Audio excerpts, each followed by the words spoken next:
वरना कुछ भी बुरा हो जाता तो शायद मन को इतनी कैसे संभाल पाते कहना कठिन था। बहुत बड़ी हिम्मत दिखाई और एक दूसरे का हौसला बनाए रखा। हम लोग आज का दिन लेके सर 18 दिन तक टनल में हम लोग सब फंसा था सर, लेकिन हम लोग को एक दिन भी कुछ ऐसा एहसास नहीं हुआ कि हम लोग को कुछ ऐसी कमजोरी हो रही है। किसी को भी कुछ हो तो हम लोग एक साथ रहते थे, कुछ भी प्रॉब्लम होने से कोई दिक्कत नहीं था। नमस्ते सर। नमस्ते, क्या शुभ नाम आपका? शबा अहमद बोल रहा हूँ sir, Navayuga engineering company limited से सर। देखिए, मैं मेरा टेलीफोन जो है उसको स्पीकर पे रखा है ताकि मेरे साथ जो लोग बैठे हैं वे भी आपकी बातें सुनना चाहेंगे।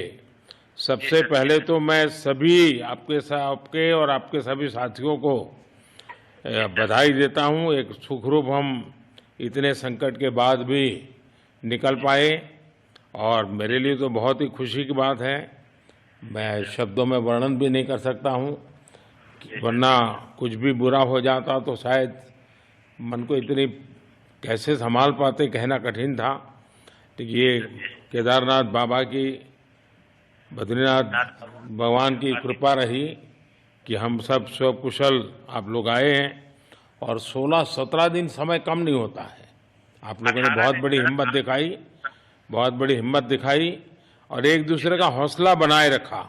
ये सबसे बड़ी बात है, क्योंकि ऐसे समय इन्हें रेलवे के डिब्बे में भी साथ साथ चलते हैं तो कभी न कभी तो तू मैं हो जाती है, लेकिन उसके बावजूद भी आपने सारा धैर्य रखा। मैं लगातार जानकारियां लेते रहता था, मुख्यमंत्री जी से भी लगातार संपर्क में रहता था, मेरे पीएमओ के भी अफसर वहां आकर के बैठे थे, तो जानकारियां रहती थी, लेकिन चिंता तो कम होती नहीं है। जानकारियों से तो समाधान तो होता नहीं है। लेकिन मैं सचमुच में आपके माध्यम से वहां जितने भी हमारे श्रमिक साथी निकल करके आए हैं सबको और उनके परिवार का पुण्य भी काम आया है, ताकि इस संकट की घड़ी से बाहर निकल करके आए हैं। आप कुछ करना चाहेंगे? जी सर, मैं कुछ कहना चाहूंगा सर। हाँ, बताइए। मैं कह रहा हूँ कि सर हम लोग आज का दिन लेके सर 18 दिन तक टनल में हम लोग सब फंसा था सर, लेकिन हम लोग को एक दिन भी कुछ ऐसा एहसास नहीं हुआ कि हम लोग को कुछ ऐसी कमजोरी हो रही है या कुछ ऐसा घबराहट हो रहा है। ऐसा कुछ नहीं हुआ, क्योंकि सर हम लोग 41 मेंबर्स थे सर, और सब अदर स्टेट से सर, लेकिन ऐसी कोई बात नहीं। हम लोग सब भाई के जैसा रहते थे सर। किसी को भी कुछ हो तो हम लोग एक साथ रहते थे, कुछ भी प्रॉब्लम होने से कोई दिक्कत नहीं था। खाना आता था, खाना भी सब मिलजुल के बांट के सब एक जगह भी हम लोग खाते थे सर।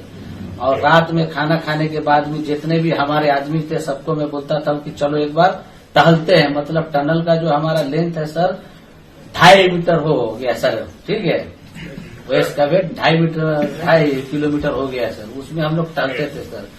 और मॉर्निंग का जब समय होता था तो हम अपने बंदों से बोलते थे कि देखिए हम लोग खा रहे हैं, पी रहे हैं, और तो हम लोग को कुछ काम है नहीं अंदर में, तो थोड़ा योगा वगैरह ये सब मॉर्निंग वॉक थोड़ा करते हैं अंदर ही में। बाहर में तो जाने का कोई ऐसा है चीज है नहीं, तो अंदर में हम लोग अपना घूमते टहलते थे। और हम सर सबसे शुक्रिया अदा करेंगे सर उत्तराखंड सरकार की सर, जिसने हमारे साथ इतना अच्छा व्यवहार किया सर। और हमारे माननीय मुख्यमंत्री धामी साहब हमसे बराबर कांटेक्ट करते थे सर, उनका भी बहुत बहुत शुक्रिया अदा करेंगे सर।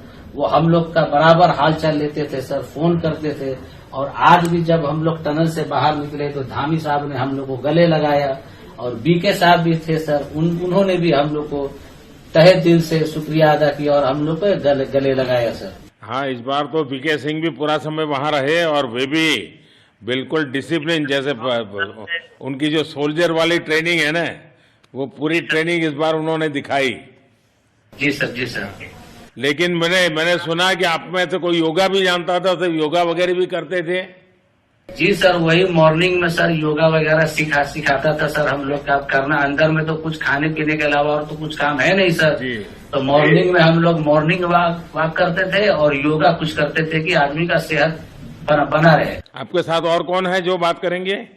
मेरे साथ है sir Gabbar Singh Negi sir, tunnel foreman है सर। हाँ, गब्बर सिंह नमस्ते। सर जय हिंद, राम राम। साहब, नमस्कार सर। नमस्कार नमस्कार गबर सिंह, जय हिंद। देखो गबर सिंह, मैं तुम्हें तो विशेष रूप से बधाई देता हूं, क्योंकि मुझे डेली रिपोर्ट हमारे मुख्यमंत्री जी बताते थे